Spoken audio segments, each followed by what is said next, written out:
తెలంగాణ ఉద్యోగులపై కీలక నిర్ణయం. ప్రతి నెల వివరాలు సమర్పించారని ఆదేశాలు.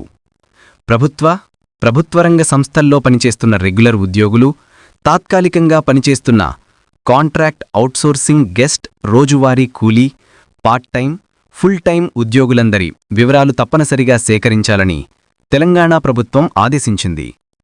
ఆర్థిక శాఖ HRM.vi విడుదల చేసిన సర్క్యులర్ మెమో ప్రకారం ప్రతి విభాగాధిపతి ఆయా ఉద్యోగుల వివరాలను ifmis.cadrestrength లాగిన్ ద్వారా ప్రతి నెల 10వ తేదీలోపు అప్లోడ్ చేయాలి.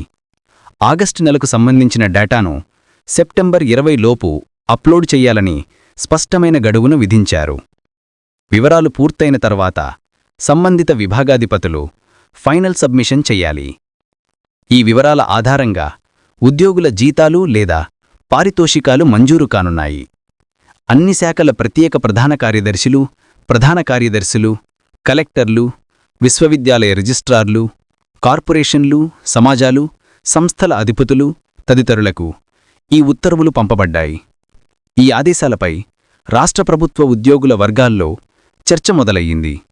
ఇకపై జీతాల కోసం ప్రతీ నెలా ఈ విధమైన డేటా సమర్పణ తప్పనిసరి కానుంది.